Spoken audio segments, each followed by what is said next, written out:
बिस्मिल्लाहिर्रहमानिर्रहीम। अस्सलाम वालेकुम। कैसे हैं आप सब? उम्मीद करती हूँ सब ठीक होंगे। देसी खाने किचन में खुश आमदीद। आज मैं आप लोगों के लिए लाई हूँ बहुत ही ज़बरदस्त परफेक्ट 3 किलो दूध से हम खीर बनाएंगे, बिल्कुल मलाई की तरह, और इतनी ज़बरदस्त बनती है बिल्कुल कम बजट में रहते हुए। इस तरह से हम ये पतीला भर के खीर बनाएंगे जी। तो मक्खन मलाई खीर बनाने के लिए यहाँ पे 1 गिलास मैंने चावल ले लिए हैं। चावलों को मैंने तकरीबन 3 घंटे के लिए भिगो कर रखा है। उसके बाद मैंने अच्छे से वॉश कर लिए हैं। अच्छे से चावलों को मैंने धो लिया। उसके बाद इस तरह से हाथों में मसल के मैंने चावलों को अच्छे से ना क्रश कर लिया है। इस तरह से ये देख सकते हैं आप, इस तरह से बहुत ईजिली हो जाएंगे। तो मैंने 3 घंटे के लिए भिगो कर रखे हैं चावल। उसके बाद मैंने अच्छे से धोया, क्रश किया। आप चाहे तो अगर आपके पास टाइम कम है तो आप 1 घंटे के लिए भी जो है ना भिगो सकते हैं जी। तो मक्खन मलाई खीर बनाने के लिए यहाँ पे मैंने एक खुला बर्तन ले लिया। कोशिश करें कि खुला बर्तन ले, उसमें जो है ना खीर बहुत ही आसानी से बंदा बना सकता है। तो इसमें मैंने तकरीबन 1 लीटर के करीब पानी डाला है और पानी को मैंने अच्छे से बॉईल कर लिया है। इसमें जो हमने चावल क्रश करके रखे हैं वो शामिल कर देंगे और अच्छे से मिक्स कर लेंगे। यकीन जाने इतनी ज़बरदस्त ये खीर बन के तैयार होती है। आप चाहे तो डायरेक्ट दूध में भी शामिल कर सकते हैं, लेकिन आप इस तरह से भी बना के देखें, बहुत ही ज़बरदस्त खीर आपकी बन के तैयार होगी। तो यहाँ पे हम तकरीबन चावलों को अच्छे से गला लेंगे। तकरीबन 10 से 15 मिनट लग जाएंगे चावलों को गलने में। खीर बनाने के लिए यहाँ पे मैंने 3 किलो दूध ले लिया है जी। तो चावल जो है ना हमारे अच्छे से गल चुके हैं, आप देख सकते हैं। इस तरह से आपने पानी को अच्छे से खुश्क कर लेना है।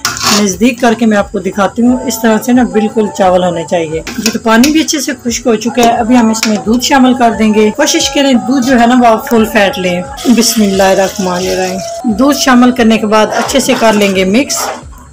और यहाँ पे हम दूध और खीर को जो हम बनाएंगे बिल्कुल लो फ्लेम पे हम बनाएंगे। जितना लो फ्लेम पे खीर बनाएंगे इतनी यकीन करें ये ज़बरदस्त बन के तैयार होगी जी। तो इसमें हम डाल देंगे 8 से 10 अदद सब्ज़ इलायची और लो फ्लेम पे हम खीर को पकाते जाएंगे। अभी हम इसमें चीनी शामिल करेंगे। जब इसमें 1 से 2 बॉयल आ जाए दूध को, उसके बाद हम इसमें चीनी शामिल करेंगे जी। दूध में अच्छे से बॉयल आना शुरू हो चुके हैं। तो आपने वक्फे वक्फे से चम्मच हिलाते रहना है ताकि खीर जो है वो नीचे से लगे नहीं और इसका टेस्ट जो है ना वो ख़राब ना हो।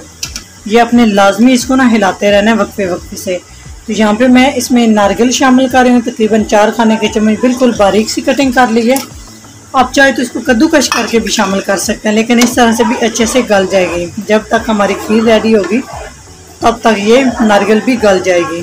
तो अभी हम इसमें चीनी शामिल कर रहे हैं। चीनी तकरीबन 3 पाव के करीब मैं शामिल कर रही हूँ। आप अपने टेस्ट के हिसाब से कम या ज़्यादा डाल सकते हैं। कुछ लोगों को मीठा बहुत ज़्यादा मीठा पसंद होता है तो वो ज़्यादा डाल सकते हैं, और कुछ लोग कम खाना पसंद करते हैं तो अपने टेस्ट के हिसाब से आप शामिल कर सकते हैं। अच्छे से मिक्स करते जाएंगे। बाकी की भी हम चीज़ें शामिल करेंगे वक्फे वक्फे से, ताकि खीर जो है ना वो हमारी ज़बरदस्त सी बन के ना तैयार हो जी। तो 10 से 15 मिनट के बाद ये खीर की कंडीशन हो चुकी है। अभी खीर हमारी बन के तैयार नहीं हुई। अभी हम इसे मज़ीद पकाएंगे। इसमें टाइम की कोई कैद नहीं है, टाइम थोड़ा भी लग सकता है, थोड़ा ज़्यादा भी लग सकता है, बस अच्छे से जो है ना पकाई होनी चाहिए। तो यहाँ पर मेरे पास बादाम है। इस तरह से मैंने इन्हें मोटा मोटा सा कूट लिया। आप चाहे तो बारीक भी कूट सकते हैं, लेकिन इससे बड़ा ज़बरदस्त टेस्ट आएगा। ये शामिल कर देंगे तकरीबन 4 खाने के चम्मच। अच्छे से मिक्स कर लेंगे जी। यहाँ पर मेरे पास मलाई है, 3 से 4 खाने के चम्मच हम मलाई शामिल कर देंगे। नॉर्मल जो मलाई होती है घर में आप लोग दूध बॉयल करते हैं उसके ऊपर जो मलाई होती है वो मैं शामिल कर रही हूँ। आप चाहे तो क्रीम भी ले सकते हैं, शामिल कर सकते हैं। ऑल पर्पस क्रीम लेके चाहे तो आप मलाई शामिल कर सकते हैं। अच्छे से मिक्स कर लेंगे और खीर को हम मज़ीद पकाएंगे जब तक हमारी खीर गाढ़ी नहीं हो जाती। गाढ़ी खीर होने तक हम अच्छे से पकाई करेंगे। वक्फे वक्फे से हम चम्मच हिलाते रहेंगे। मीडियम से लो फ्लेम पे हम खीर को पकाएंगे जी। तो आधा घंटा हो चुका है खीर को पकाते हुए। तो अच्छी खासी जो है ना वो खीर हमारी गाढ़ी हो चुकी है, आप देख सकते हैं। तो अभी हम इसको मज़ीद मज़ेदार बनाने के लिए इसमें हम शामिल कर देंगे लजीजा मिक्स खीर। इसमें मैं 2 पैकेट शामिल कर रही हूँ।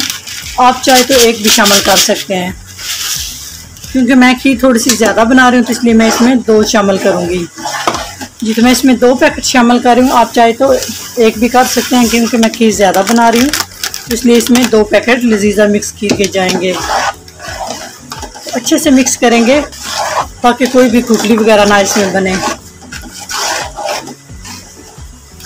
तो साथ साथ हम इसमें किशमिश शामिल कर देंगे 4 खाने के चम्मच।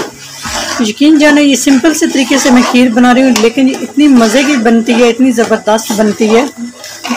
आप चाहे ईद हो, दावत हो, किसी भी मौका पे आप इस तरह से बना सकते हैं। बहुत ही मज़े की, बहुत ही टेस्टी बन के ये तैयार होगी। तो अभी हम मज़ीद जो है ना, जितनी मैंने मिक्स खीर इसमें शामिल की है, तो मज़ीद हम इसे 15 से 20 मिनट तक पकाएंगे ताकि अच्छे से हमारी जो है ना वो खीर बन के तैयार हो।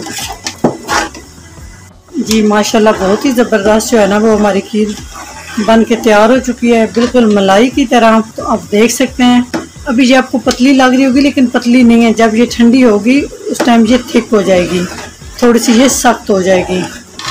तो माशाल्लाह बहुत ही ज़बरदस्त और प्यारी सी खुशबू आ रही है। और यहाँ पे हम चूल्हे को बंद कर देंगे, यहाँ पे हम चूल्हे को बंद कर देंगे और खीर को हम रूम टेम्परेचर पे आने देंगे। जब ये थोड़ी सी ठंडी हो जाए तो इसे किसी भी बर्तन में डाल के हम फ्रिज में रख देंगे। जब ये अच्छे से ठंडी हो जाए तो आप ये मेहमानों को पेश करें। जी माशाल्लाह बहुत ही ज़बरदस्त जो है ना हमारी खीर बन के तैयार हो चुकी है, आप देख सकते हैं।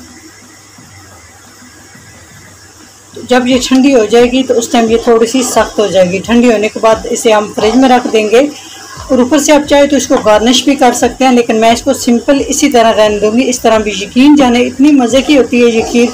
जब ये ठंडी ठंडी आप मेहमानों को सर्व करें, अपनी फैमिली मेम्बर्स को खिलाएं, बहुत ही ज़बरदस्त इसका टेस्ट होता है। तो बिल्कुल इसी तरह से मैं पेश करूँगी जब ये ठंडी हो जाएगी। तो आप ये रात के टाइम बना के रख दें, सुबह तक ये अच्छे से ठंडी हो जाएगी। तो आप ईद के लिए भी ये बना सकते हैं, बहुत मज़े की बनती है। और वैसे भी ये मेहमानों के लिए बना सकते हैं, सभी जो है ना वो बहुत ही शौक़ से खाएँगे। अगर मेरी वीडियो अच्छी लगे तो लाइक एंड शेयर कीजिएगा। चैनल को सब्सक्राइब नहीं किया प्लीज़ चैनल को सब्सक्राइब करें और बेल आइकन लाजमी प्रेस करें, इससे मेरी हर नई आने वाली वीडियो आप सबसे पहले देख सकेंगे। तो इंशाल्लाह ताला एक नई रेसिपी के साथ हाज़िर होंगे, तब तक के लिए अल्लाह हाफिज़।